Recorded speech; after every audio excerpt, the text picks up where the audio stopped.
सोनभद्र में बभनी विकास खंड के बभनी मोड़ से जौराही तक 11 किलोमीटर सड़क मरम्मत में मानकों की अनदेखी का मामला सामने आया है।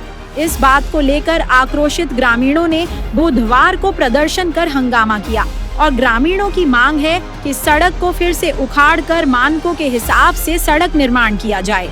बभनी मोड़ से जौराही तक 11 किलोमीटर सड़क निर्माण में मानकों को ताक पर रख पेंटिंग किया जा रहा है।